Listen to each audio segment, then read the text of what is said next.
Hello everyone, I welcome you all in my channel Decode the Law, and topic for today is section 42 of the Transfer of Property Act. Section 42 deal करता है जहाँ पर property का एक detrimental use हो रहा है and वहाँ पर जो ट्रांसफ़र किया है प्रॉपर्टी को उसके पास अथॉरिटी दिया गया है वो उस ट्रांसफ़र को रिवोक कर सकता है।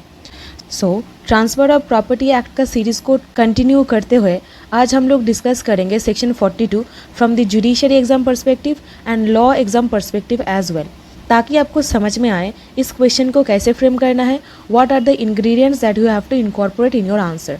सो सेक्शन 41 बोलता है that person having authority to revoke the transfer, मतलब जो इंसान एक प्रॉपर्टी ट्रांसफ़र कर रहा है उनको अथॉरिटी दिया गया है उस ट्रांसफ़र को रिवोक करने के लिए। Section 42 of the Act deals with transfer where the transferor will retain his power to revoke the existing transfer and reallot the property to the other person.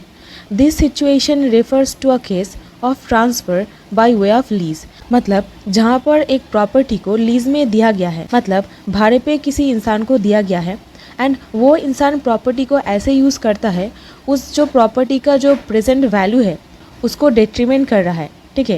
At that point of time जो इंसान वो property को transfer किए थे उसके पास authority दिया गया है, वो उस प्रॉपर्टी को रीअलॉट करके किसी और इंसान को लीज पर दे सकते हैं।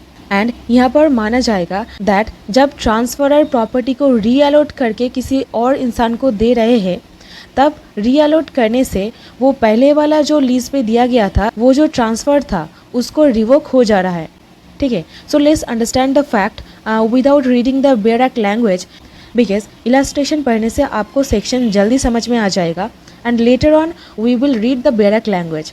ओके, सो इलास्ट्रेशन बोल रहा है A lets a house to B, A B को एक हाउस दिया था and reserves power to revoke the lease if in the option of a specified surveyor B should make use of it detrimental to its value, मतलब यहाँ पे A B को एक प्रॉपर्टी लीज पे दिया है, ठीक है, एंड B क्या करता है, B प्रॉपर्टी को ऐसे यूज़ कर रहा है उसका जो प्रेजेंट वैल्यू है that is detrimental to the value of the property, जो प्रॉपर्टी है उसका वैल्यू के लिए डेट्रीमेंटल है।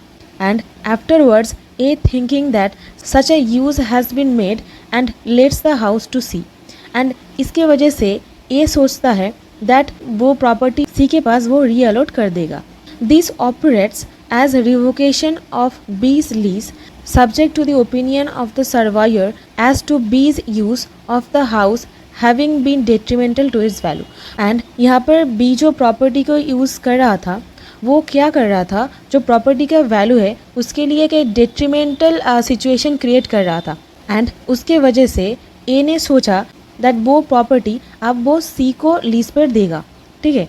सो जब ये प्रॉपर्टी सी को लीज पर दिया जा रहा है, जो बी था who is the surveyor of the property, उसके पास जो प्रीवियस जो फॉर्मर लीज था वो ऑटोमेटिकली रिवोक हो जा रहा है एंड वो प्रॉपर्टी सी को रीअलॉट किया जा रहा है, ठीक है। जब सी उस प्रॉपर्टी का मतलब पोजीशन ले रहे हैं तब ये बोला जाएगा दैट जो प्रॉपर्टी फॉर्मर लीज में बी को दिया गया था उसका रिवोकेशन हो गया है and C is getting the position of that property. Okay, so I hope this has been clear to you. Now let's understand certain essential facts regarding the section. So what is the basic formation of this section? So if we read the section in a detailed manner, we will see number one is that section 42 attract करने के लिए जो इंसान property transfer कर रहा है, that means the transferor of the property, he has to transfer any immovable property. Okay. Number two is that while he is doing so, मतलब जब वो इंसान property को transfer कर रहा है he has to reverse the power to revoke the transfer, मतलब उनके पास power है to revoke the transfer, okay.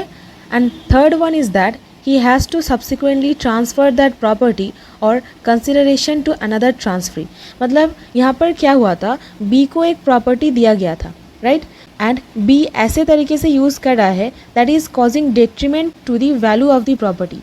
So ये क्या करता है, ये वो property C को दे देता है एंड सी जब प्रॉपर्टी लेता है मतलब प्रॉपर्टी को टेक ओवर करता है, ये बोला जाएगा दैट जो प्रॉपर्टी बी को दिया गया था उसका रिवोकेशन हो गया है, ठीक है। And another point is that जहाँ पर एक प्रॉपर्टी गिफ्ट में किसी इंसान को दिया जा रहा है एंड वो गिफ्ट को रिवोक किया जा सकता है बाय द डोनर, मतलब जो गिफ्ट को दे रहे हैं उसको डोनर बोला जाता है एंड जिसको दे जा रहा है उनको बोला जाता है Downey.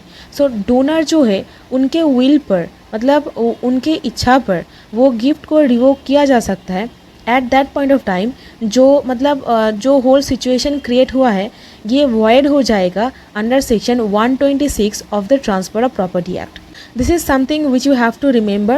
These are the points that you have to incorporate in your answer. So I hope you have got the clear concept. If you are new to my channel, judiciary and law के लिए एक साथ preparation करने के लिए subscribe कर दीजिए मेरे चैनल को। And if you have any kind of suggestion, please let me know in the comment section and you can DM me on the Instagram. Thank you so much for watching this video.